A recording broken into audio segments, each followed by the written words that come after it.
নেগেটিভিটিৰ পৰা দূৰত থাকক। মই এই ভিডিঅ'টো মই এইকাৰণে বনাইছোঁ, মই এই অলপ দিন ধৰি পেলাই বহুতো কথা অবজাৰ্ভ কৰি আছিলোঁ।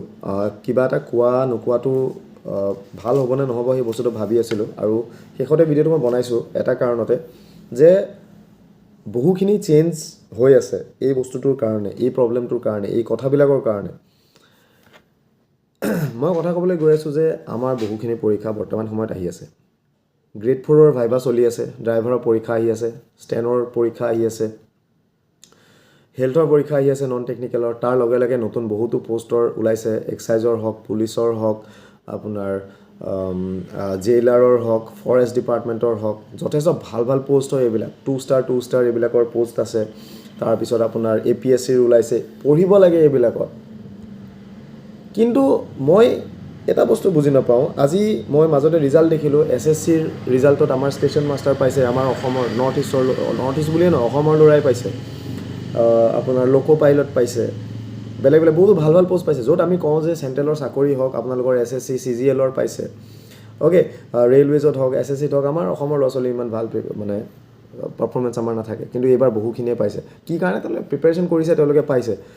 কিন্তু আমাৰ এটা ছেকশ্যন ল'ৰা ছোৱালীখিনি কিয় তেনেকুৱা, সেই বস্তুটো মই বুজি নাপাওঁ। আৰে ভাই, পাঠান চিনেমা এখন চালে চাব, নাচালে নাই, কি প্ৰব্লেমটো আছে? পাঠানখনক লৈ পেলাই আপডেট দি থাকিব, পাঠানখনক লৈ পেলাই হাল্লা কৰি থাকিব, 400-500 টিকেট কিনি থাকিব, কাম বন নাই। দ্বিতীয়টো একো ছেকেণ্ডেৰী কাম নাই একো। তাৰপিছত আহিলে অসমীয়া চিনেমা, আছামিজ চিনেমা ভাল হ'ব লাগে, উঠিব লাগে, উত্থান হ'ব লাগে, কিন্তু সেই বস্তুটো লৈ পেলাই যে ইমান হাল্লা কৰি পেলাই 2 পাৰ্টি 3 পাৰ্টি ফৈদ হৈ পেলাই যে এই দিনটো যে কাজিয়াখন লাগি থাকে এই ছ'চিয়েল মিডিয়াত, তো সেইবিলাক বস্তু কি? ল'ৰা ছোৱালীবিলাক পঢ়িব লাগে, প্ৰিপেৰেশ্যন কৰিব লাগে, তেওঁলোকৰ মাথা এনি টাইম খালি সেই বস্তুবিলাকত লাগি থাকে। আৰে ভাই, ক'ৰ পাঠান, ক'ৰ বেজ বৰুৱা, এনিথিং ভাল চিনেমা মানুহে চাবলৈ যাবই। আপুনি শুনিছে, আপুনি ট্ৰেইলাৰ চাইছে, আপুনি ভাল পাইছে, আপুনি চাবলৈ যাবই, সেইটোত কোনো ধৰণৰ কথা নাই। আৰু এই কলেজবিলাকত গৈ গৈ যে প্ৰমোশ্যনবিলাক কৰে, এই বস্তুবিলাক মই ইমান ঠিক নাপাওঁ। ইয়াৰ লগতে থাকিলে এই নতুন ট্ৰেণ্ডবিলাক, বাল্য বিবাহ হওক, কোনোবা এডভকেটে বাল্য বিবাহৰ হৈ পেলাই ওকালতি কৰি আছে যে সেইবিলাক ভাল, তেনেকুৱা কিবা কিবি, এইবিলাক ঢেৰ কিবা কিবি চলি থাকে। বা অন্য কোনো লোকে সেই কথাবিলাক কৈছে, কোনোবা অধিবক্তাই ইমান কিজন উলিয়াই আনিলে তাৰ পৰা, কোনোবা ওলাব পৰা নাই, তেনেকুৱা ধৰণৰ এই যিবিলাক টপিক আছে। আপোনালোকৰ টপিক এইটো নহয় যে বাল্য বিবাহত কাক ধৰিছে, কোনে কাক উলিয়াইছে, আপোনালোকৰ মেটাৰ সেইবিলাক নহয়। আপোনালোকৰ মেটাৰ কি হ'ব লাগে? যে বাল্য বিবাহৰ যিখন আইন হয় 2007ৰ পৰা যিখন লাগু হৈছে, এজনেতো কৈছে বাৰু মোদীৰ কথাত, আমাৰ প্ৰধানমন্ত্ৰীৰ কথা টানি আনিছিলে, তেওঁ হয়তো এইখন পঢ়া নাই চাগে আইনখন, সেইবিলাক বাদ কথা। এই আইনখন কি হয়, তাতে কি কি ছেকশ্যন আছে, তাতে কি কি ছাব ছেকশ্যন আছে, তাতে কি কি কথা লিখা আছে, যে চাইল্ড মেৰেজ যিটো আছে 2019 চনত মেবি সেইখন এমেণ্ডমেণ্ট হৈছিলে, আৰু অলপ কিবা কিবি আহিছিলে, মই পাহৰিছোঁ, আপোনালোকে চেক কৰিব পাৰিব। সেই গোটেই বস্তুবিলাক চাওক, সেইবিলাক আপোনালোকৰ কামত আহিব। APSCত হওক, UPSCত হওক, আপোনালোকৰ জেনেৰেল নলেজৰ কাৰণে হওক, সেইবিলাক আপোনালোকৰ কামত আহিব। কোন বাল্য বিবাহত কাক কোনে নি পেলাই ক'ত জেলত সোমোৱালে, কোন মানুহক জেলৰ পৰা কোন উকিলে উলিয়াইছে, সেইবিলাক নাচায় নহয়। আপোনালোকে সেই বস্তুবিলাক পঢ়ক, সেইবিলাকহে আপোনালোকৰ কামত আহিব।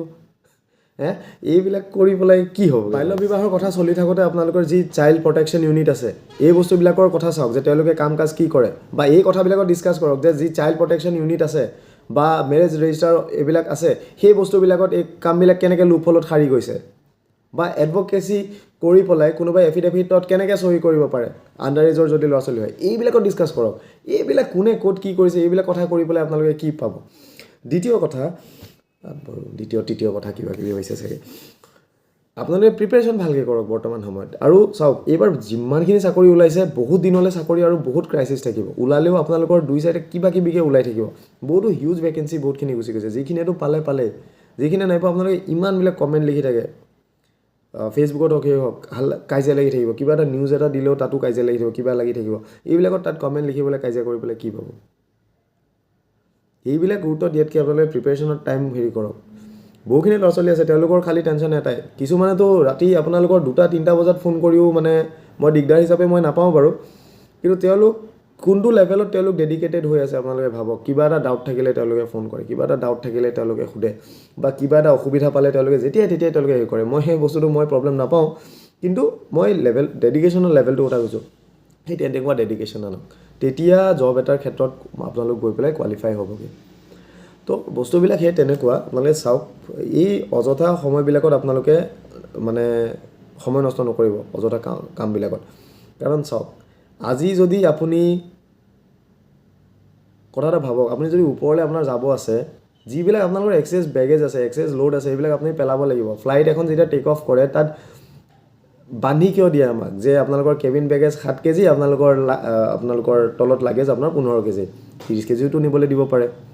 পইচা লৈ পেলাই দিলে যদিও আপোনালোকৰ তেওঁলোকে এটা এমাউণ্ট তেওঁলোকে মেইনটেইন কৰে যে প্লেনখনৰ প্ৰেছাৰ মানে কি ৱেইট কিমান হ'ব লাগিব। ঠিক সেইদৰে সেই লেভেলটো হ'লেহে সি টেক অফ কৰি পেলাই সিমানটো হাইটত যাব পাৰিব। ঠিক সেইদৰে আপোনালোকে যদি হাইটত যাব বিচাৰে, এই যি এক্সেছ যি ফটোৱা যি কথাবিলাক আছে, কোনোবাই ধৰিলে, কোনোবাই কাৰোবাৰ ওপৰত কিবা কমেণ্ট কৰিছে, কিবা চিনেমা আহিছে, চিনেমা লৈ বিতৰ্ক হৈছে, এই বস্তুবিলাক আপোনালোকে পেলাব লাগিব।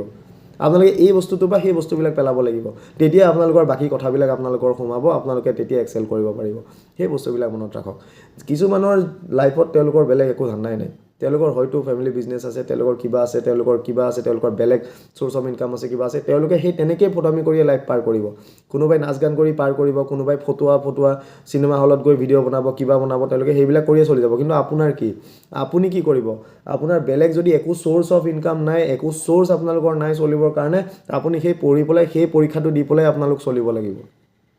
চ' সেই বস্তুটো ডেডিকেটেড হৈ পেলাই সেই প্ৰিপেৰেশ্যনবিলাক কৰক। এই অযথা সময়বিলাক, এই ফাল্টু কথাবিলাকত প্লিজ মানে নষ্ট নকৰিব। মই সিমানতে খালি ৰিকুৱেষ্ট কৰিব বিচাৰিছোঁ। Thank you. ভিডিঅ'টো কিছুমানে বেয়া পাব পাৰে, কিন্তু কথাখিনি ক'বলগীয়া আছিলে, সেইকাৰণে ক'লোঁ। Thank you. জইন বাটন আহিছে, চেক কৰি চাব পাৰে, আৰু নতুন ভিডিঅ'ৰ কাৰণে চেনেলটো ছাবস্ক্ৰাইব কৰিব পাৰে। Thank U.